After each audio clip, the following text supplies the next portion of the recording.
Hello. Hi. It's been a long time. I believe it's 3 years, maybe.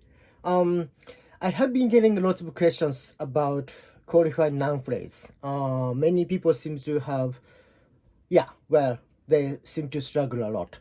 And it's not, I mean, sure, it's confusing, yes, but it's not a difficult concept when you break it down. So, and I haven't really seen any YouTube videos that explains this fairly well. I mean, I think I don't know. I don't know. I mean, I don't know why, but I will try and explain simply how what qualified noun phrase is and what it does basically. So qualified noun phrase variously called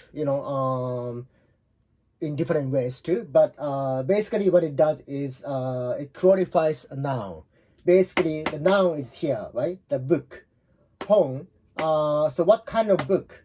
In English, you use the book. First, you have the book noun, and then you have this. You create this kind of a subordinate clause, and you kind of modify or qualify the noun. In what sort of? It's not quantifying, right? It's qualifying the noun. It's making trying to give it an identity of its own basically. So trying to qualify the noun, and okay, so this book is not unlike any other book, but it's exclusively the book that I bought yesterday. And in English, you do this. Normally you have that in grammatically speaking, or that or which. So that's called these are called relative pronoun clause. So okay, let me just say relative pronoun, and it's a relative pronoun, and it creates a clause. Clause is what has a subject and a sentence. See the difference? Phrase is not a phrase, and the clause is different. Phrase is without a verb. It's not a sentence. Clause is the one that has a subject and a verb, so it completes a sentence. So that or which creates, or it has to, after that in English, it has to follow that the subject and the verb has to follow in order to complete make it into a sentence. And that's how it works in all of these cases. The book that I bought yesterday, the book which he gave me, the book, yeah, that is on the table. This is, I mean, that is the book that is on the table basically. But it's just it's you get the idea. The book which you can't buy in Japan. This is a book. So notice I'm not saying this is the book I cannot buy, you cannot buy, right? It's just saying a book you cannot buy in Japan. Now, well, earlier I said it doesn't follow the well, I mean, it doesn't. It's the phrase and the clause. The difference between phrase and clause, because this is say like which, that works too. But subject and the verb, right? And this one is a modifier, so basically it doesn't really matter. Now, because which creates a clause, it has to have a subject and verb, but it only has this part, right? So the book you can't buy in Japan is not even a sentence. The book the book you can't buy in Japan is here, right? Then you have the main subject, main verb. This is what we call subject dash, or the verb dash, and it doesn't complete the sentence. You have to have the main subject, the main verb. So while it is, if we use a that or which clause, which we will be using in qualified noun phrase, relative pronoun clause basically. we do have, see, this one is a relative clause, relative pronoun clause. It itself makes sense. Subject and the verb is there, so it's a complete sentence. Whether it makes, you know, like semantic sense or not, that's aside. And so, but why is it the entire thing? Why is it called qualifying noun phrase? It's called qualifying noun phrase because even with that, this is a bought yesterday. So the book I bought yesterday, you know, doesn't end the sentence there. Is here, or the book I bought yesterday was sold out, or something. You have to continue on the sentence. That's why it falls short to become a sentence, which is why it's called qualifying noun phrase. So it's important that this is a phrase we are focusing on, and then later we will talk about how to make it into a sentence. But just as in English, where in English you don't really have restrictions, except you need to put grammatically speaking, right, in the very beginning stage. If you are familiar with it, I mean, in conversation you don't have to, but grammatically speaking, you have to put that or which or who. If you know this thing is a person, the person, well, I mean, who or whom, right? The person whom I met was my friend, or the person who is eating ramen is eating too much, and so on, right? So this is what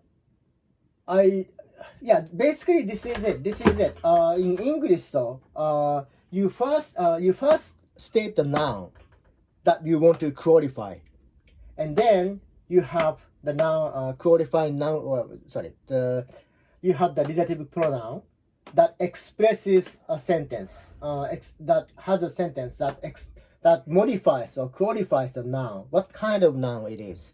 The book. Well, what kind of book is it? Oh, the book, the kind of the book that I bought yesterday. So that specifies. It gives a specificity of this noun, right? That's what you know. You might as well say specifying noun phrase instead of qualifying noun phrase. I mean, the name doesn't really matter. What matters is, you know, the meaning, how it, the meaning, right? Now, in English, you put noun first,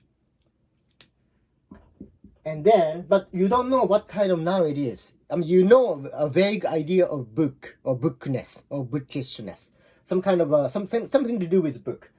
If somebody is pointed at something and said a book, you would assume there's a book over there, but you know, maybe this person is pointing at something that is imaginary, and then like there's no book there. So you need to qualify. You need to specify what book you're talking about. And the book I bought yesterday isn't here, right? In that case, it's not imaginary. Basically, it's imaginary, but the child is actually talking. The book I bought yesterday isn't here. Where is it? Right? This kind of makes sense. So basically, the qualifying noun phrase is that as it is, it qualifies noun, and in English, the qualification comes after the noun it wants to qualify. So far so good, right? Let me know if this explanation is not clear, because it's important to move on. But since I don't have any chat or something, you know, like I'm not streaming, I mean, I don't get any views anyway. So that's, let me know on the comment line if something is unclear up to this point. In English, you have noun first, and then you put that or which is a relative pronoun that explains what kind of noun it is you're talking about.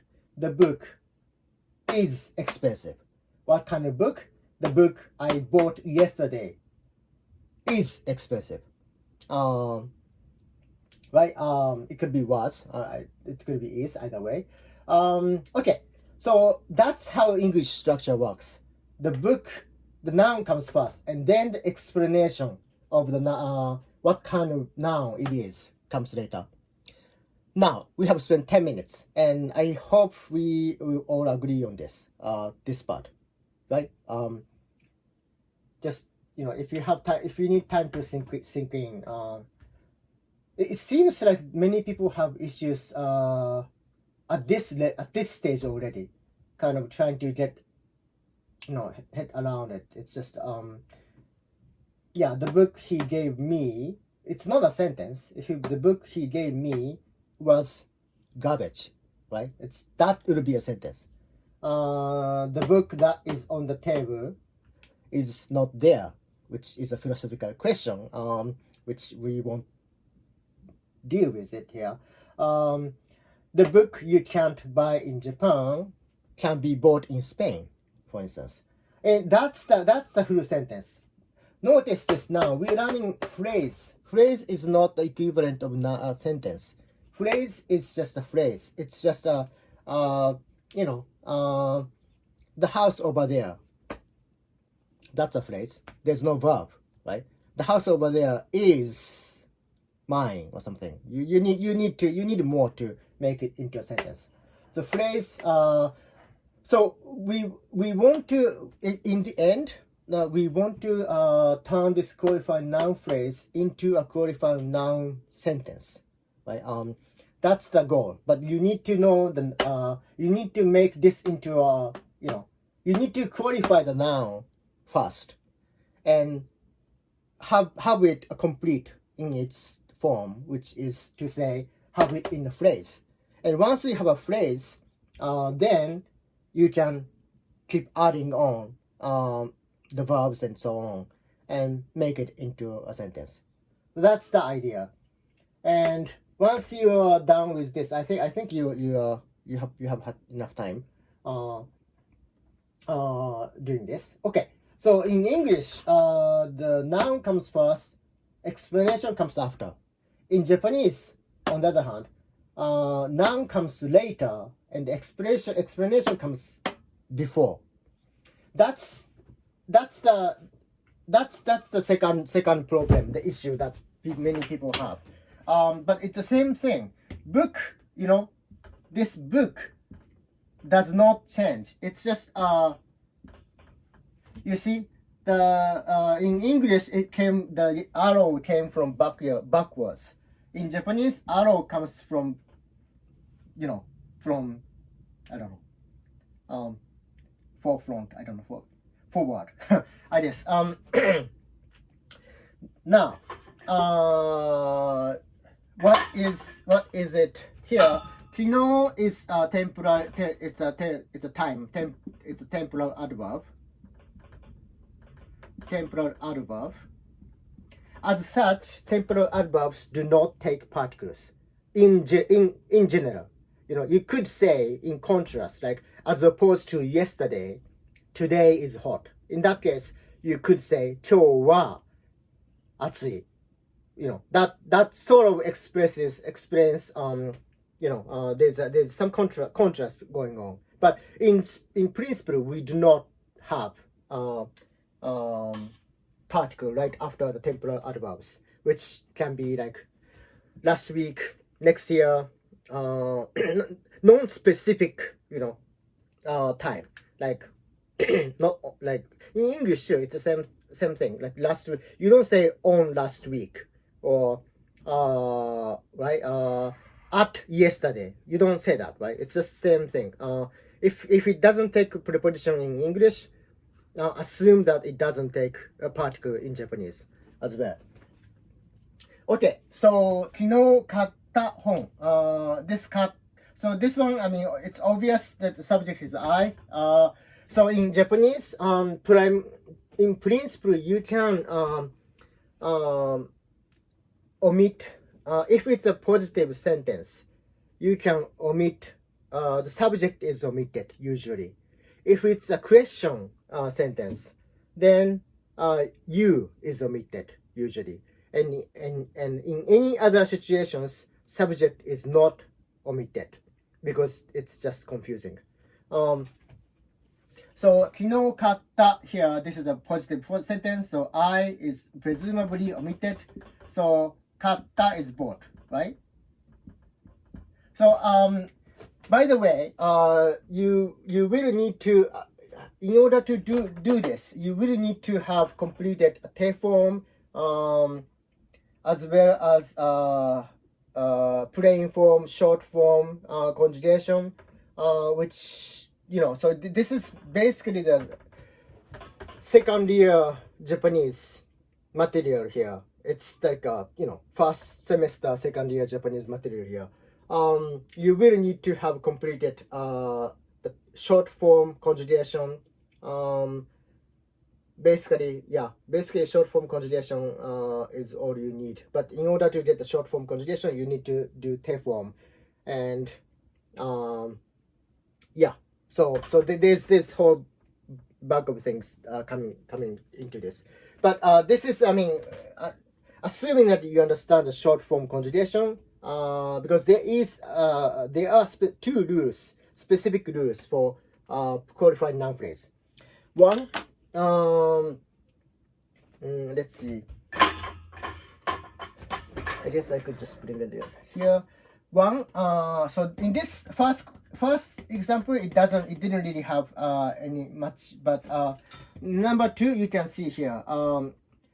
In short form, so this is called, by the way, this is called a subordinate clause.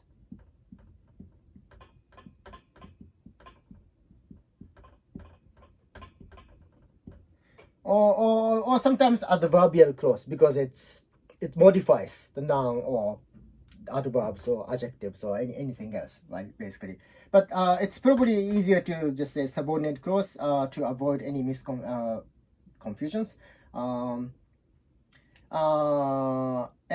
subordinate because it's not the main sentence. The main sentence is the book is the main sentence. And he gave me, this is a subordinate. It's a secondary clause, right? It doesn't matter. You may as well not have it. The book is mine. It's fine. It perfectly makes sense, right? The book is mine. Perfectly makes sense. The book that he gave me is mine makes much more sense. It qualifies or specifies the noun, what you want to talk about. And now, two rules that I as I said, in the subordinate clause, it's not for the main clause. Main clause stays the same. With when you create this when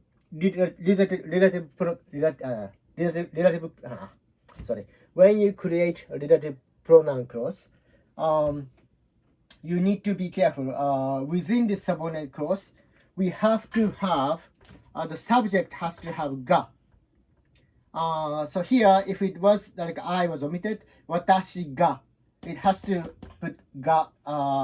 So この本は私が昨日買った and so on. So within the subordinate clause, this is very important. After the subject, it has to be ga always. It cannot take wa, and that's rule one. Rule two, the verb has to be in the plain past. Plain tense. The short form. I could just say. So it doesn't. For instance, like number 3, right? This is not a past tense. So yeah, short form. It has to be a short form. You cannot have a mass form. So 彼がくれた he gave me. Well, 私に is omitted here because it's obvious. But yeah, 彼がくれた本. And then in Japanese we put just this. In English it's just is mine, right? And to complete the sentence. And so far so good, I hope. Yeah. Okay. So 机の上にある. This one. This is the same thing. It's just by the way, I'm taking this from Genki. These examples up to number 4, at least. Well, actually number 5 too. I'm taking these questions from Genki 3rd edition, both from textbook and the workbook. So, and what comes next is my own examples.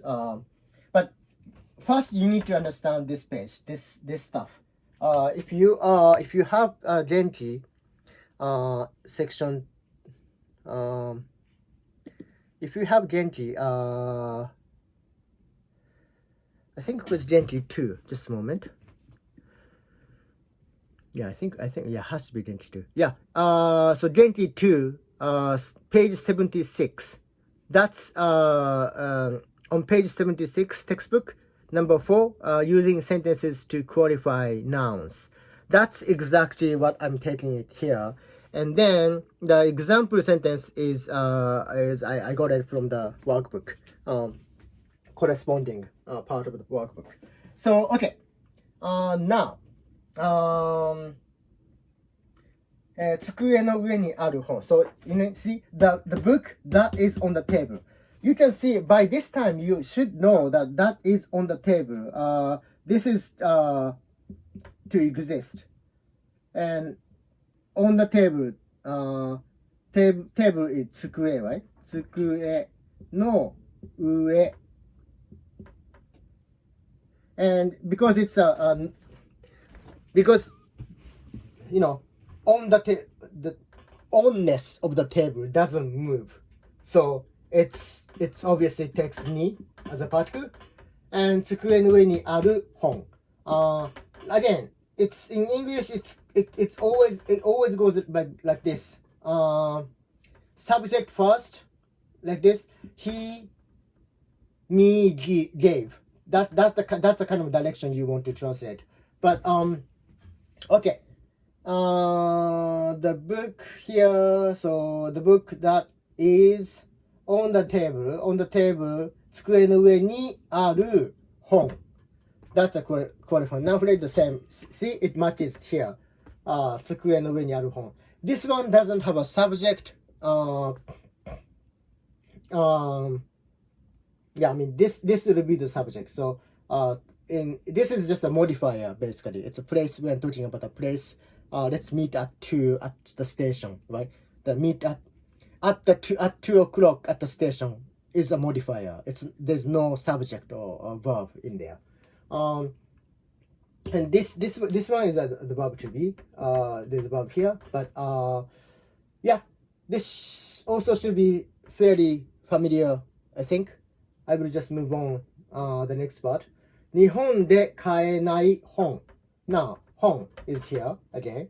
The book is here again. In English, it starts with a book. In Japanese, it ends with a book. That you cannot buy in Japan. Okay. So, first you translate you, あなた. Well, I mean, あなた is often omitted. So, cannot buy, 買えない. Right. But again, like follow this example from backwards translation. 日本で買えない. And when you need to translate the subject, then you start with the subject and then directly go back to the end and then translate backwards. It ends up at the verb in English. So it really correlates well with Japanese sentence structure. And but in this case, you is basically omitted in this example that Genki gave us. It's omitted for the purpose of, you know, like explanation. I probably wouldn't omit it because it's more clear. But seeing that this is the second year Japanese class, I think they just omitted it. Yeah. Okay, so yeah, 日本で買えない本. 日本で買えない本. Right? So that's the qualified noun phrase. It's a phrase. Again, it remains to be a phrase. It's not a sentence. So you have to, this meaning that the book you can't buy in Japan. What about it, right? I mean, people would say, oh, hey, the book that you can't buy in Japan. And like, your friend is gonna be like, okay, are you done? Did you stop talking? Like, what about it, right? Again, what is important is it's a phrase. It's not a sentence yet. So it's not grammatically. I mean, it's grammatically correct up to the point, but it's not a complete sentence. Now, this is taken from number 5. This is taken from the worksheet that I have. I had a workbook from the Genki. See, it has a picture, and they want you to explain. This is a cafe that is newly built. See, you see here that.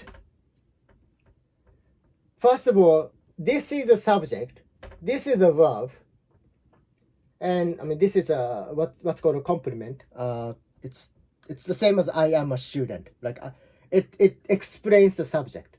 So it makes S equals C relationship possible. But okay, now that here is a subject as well.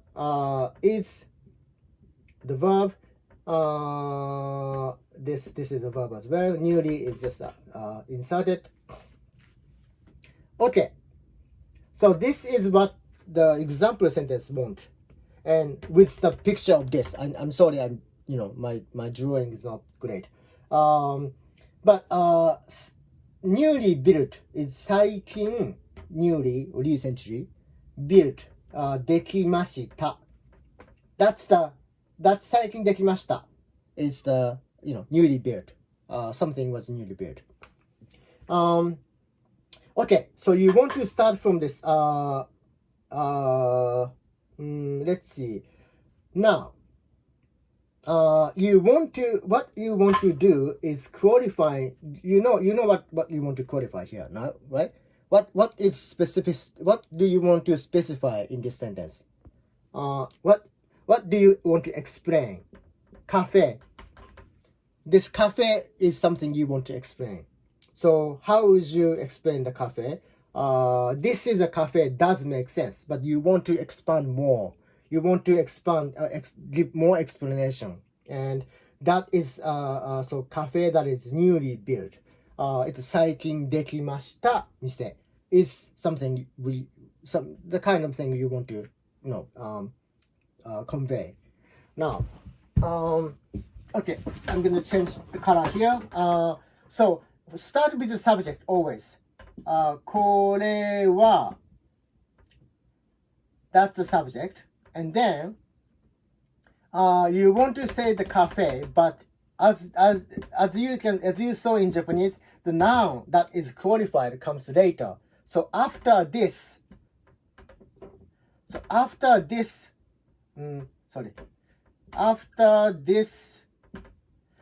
before you can say cafe, you have to put all of this in front of the cafe. And これは now 最近 now can you say できました? No, because the rule here says it has to be in a short form. できました cannot be used. So what's the short form of できました? It's a past tense. So できた Okay, これは最近できた Now finally we got rid of this. And we can go back to the main sentence. And main sentence is カフェです。これは最近できたカフェです。So in Japanese, it kind of looks like, it's something is inserted in the middle. That may be also another reason why it may be confusing.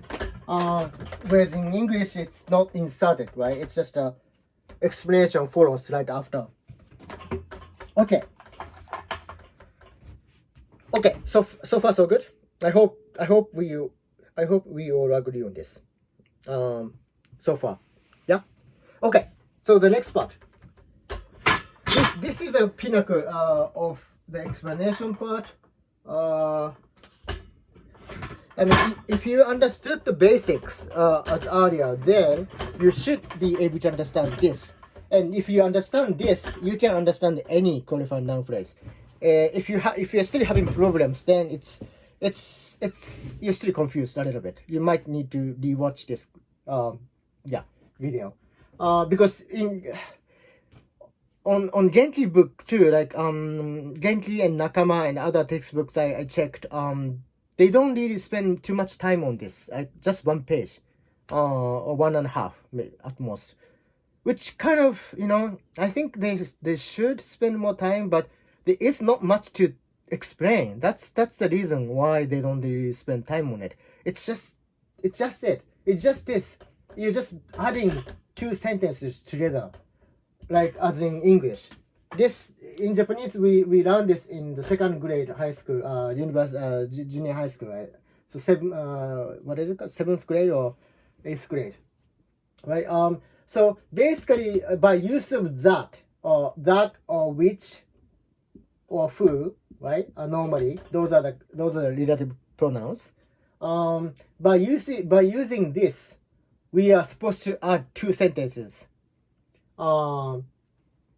And now you want to, in this case, I bought a book that I found at the bookstore.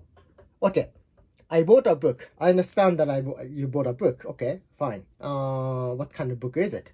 Naturally, the question comes, right? And then it's a kind of book that I bought at the bookstore, not the one that I stole from the convenience stores or anything. So yeah, basically you're explaining what kind of book you bought. So obviously in English, this part becomes the subordinate clause. Subordinate clause, right? And then the subject is I. Found is the verb. This is just a modifier. It doesn't mean anything, grammatically speaking. And here, this is the subject, and this is a verb. But as I said, and this is this is direct object. As I said, this is the main sentence, right? Main sentence, and this is the subordinate clause. So you might as well say call it secondary sentence.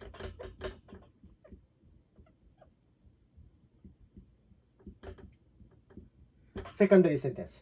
Now, this secondary sentence is supposed to do what? Explain the book right in front of the noun that immediately prior to the relative pronoun. And to do that, okay, so for main clause we use subject and verb, but with this one, subordinate secondary sentence, we put subject dash verb dash, right?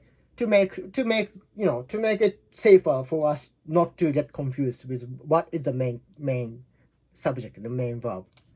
Okay, so basically what happens is this: I bought a book plus I found at the bookstore, the book at the bookstore, right? Bought a book, I found the book. See, this is direct object. This is the one that is connected here. In the direct object, and then you are removing this into here by adding that. So you're just removing this. Yeah, that's not that difficult, right?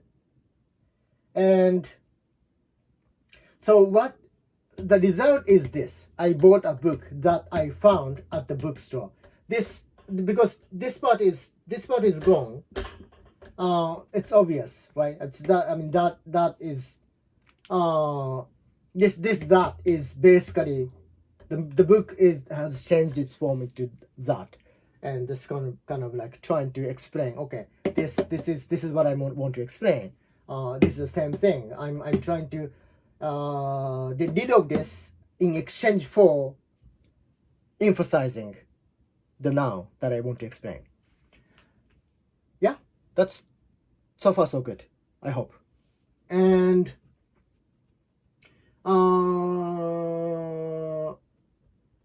okay, so let's try and let's try to, you know, translate this. So here in Japanese, I will just use okay, this. So first we start with the subject, always subject, main subject. Watashi wa.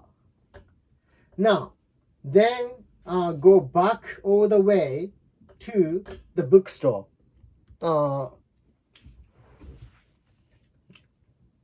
Because this bookstore has to come in front of the book. We want the book at the I mean, you know, yeah. In order to explain the book, we have to translate this first.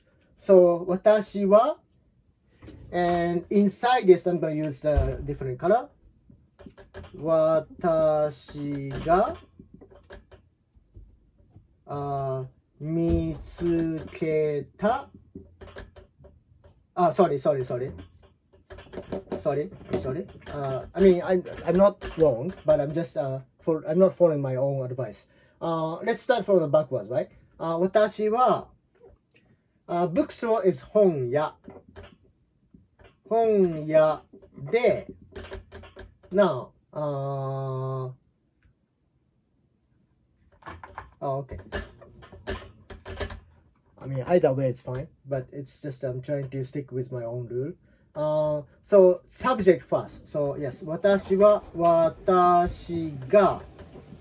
Here, notice ga is used instead of wa in the subordinate clause. Then move back to the bookstore. Watashi ga honya de mitsuketa. Again, this is the plain form.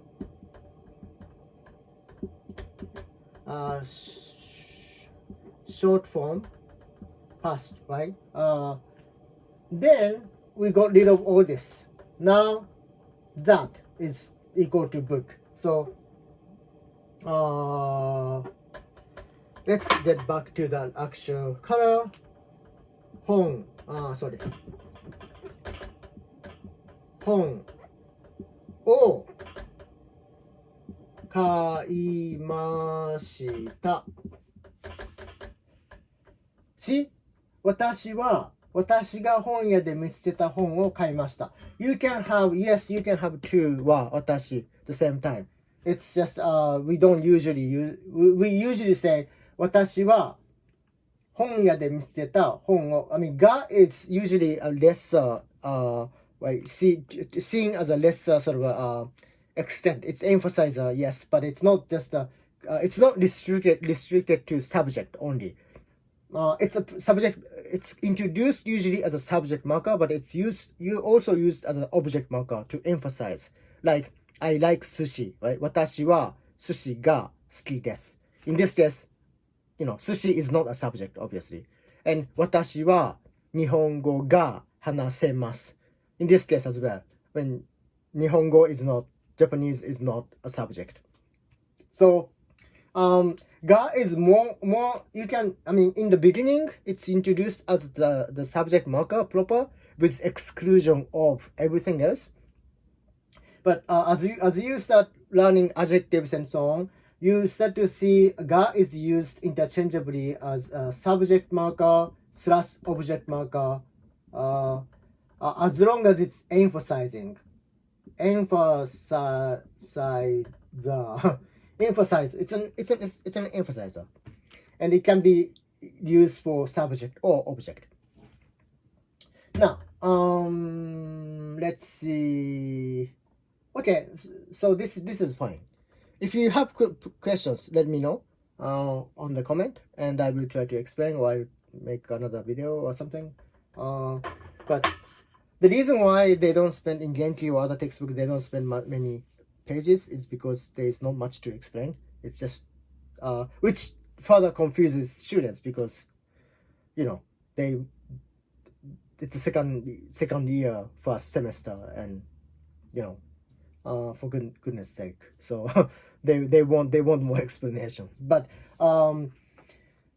there's not much to explain. Just like numbers presumably is the most confusing and difficult stuff in Japanese. It's separate from grammar though, but they don't really spend too much time on numbers either, because there's not much to explain. It's just a memorization. In this case, it's not a memorization, it's just a structure. It's very simple, as you can see. Now I want us to, I guess, because I'm talking to myself, so if I ask you to do the question, then exercise, then I probably will be waiting eternally until I die or my phone dies, whichever comes first, right? So let's see. So we will solve this together. Okay, now this one, just as I was saying, kino, this is yesterday. Okay, so if many people seem to get confused with kino and kyo, if you do get confused, just think of kyo as, when you hear kyo, think of Tokyo or Kyoto, like, and going to Tokyo, going to Kyoto today, right? Tokyo and Kyoto just associated with todayness, and whenever you hear no, then it's not Kyo, today. It's not today. This might take some practice, but I think it's a nice sort of a way to make things work. Okay, so now here, let's start from this. What is the subject here? The subject is, because of the ga here, is, and this is a modifier, right? This is the verb. This is a noun. Also, it's an object. And because there's a wa here, the entire thing is subject. So this makes this subject dash, verb dash, object dash. And this is why I'm using ga here. It coincides with this explanation. Here I use ga. I urge you to use ga for subordinate clause. This is because when you're talking about the portion of a large concept, you need to use ga. Ga is a little bit smaller than wa. So it perfectly makes sense to have ga within wa. Because ga talks about the portion of the entire sentence, entire subject. Which is why, in the subordinate clause, the secondary sentence, you use ga, like this. Watashi ga honya de mitsuteta, right? Okay, so that's one thing. And then watashi no tomodachi desu.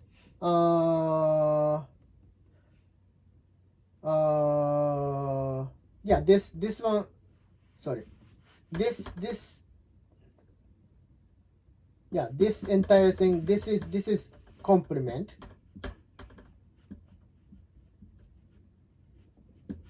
and this is the verb. So main subject and the main verb, we have that. Complement is what explains the subject, so it's explaining subject basically. Okay, let's try and change this into English here. It's probably easier to. So basically what we are trying to qualify is this noun / object.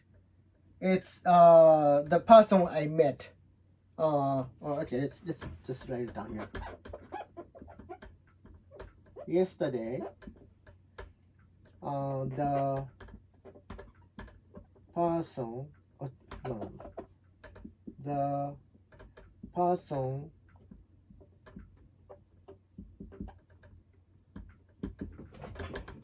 at the library, no, not library, sorry, the university.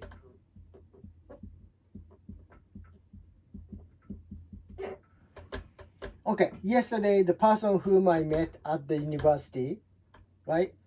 Yesterday is done. The person, the explanation of the person comes here. So you need to explain here first. The person, okay, in English it comes like this, goes like this, but in Japanese go the other way around. Okay. 私が again, right? 私が it's a secondary clause, subordinate clause, so it has to take が and it has to be also has to take the verb has to be in the plain short form, and well, the verb comes at the very end. So 大学で会った人, right? The person. This, yeah. The person whom I met at the university is my friend. So it's that simple. Subject, verb. I mean, it's a complement. Explaining the person, right? The same person, basically. So you are just expanding the explanation, the subject, what kind of subject it is that you want to explain, and that's what's happening here. And yeah, I mean, let's see. Yesterday can come up, afterwards too, right? It doesn't really matter. Temporary adverbs can go anywhere, basically. And yeah, this large subject here, the person I met, yeah, it corresponds to this. 私の友達です comes is my friend is, right? And 私が大学で会った人はthe person whom I met at the library. So this is very much of the same sort of, this is the subject, this is the subject. It's a long subject, granted, yes, but you're explaining it, you're qualifying what kind of person it is. So it is, bound to be a long subject. Okay, so this ends the explanation of qualified noun phrase. I hope you understood it. Let me know if you still have questions, because I think this is as best as I can, and as best as anyone can do, basically. So okay, I'll talk to you soon. Hope you understand this well, and I hope you I hope you enjoyed it, and then this was informative. Talk to you soon.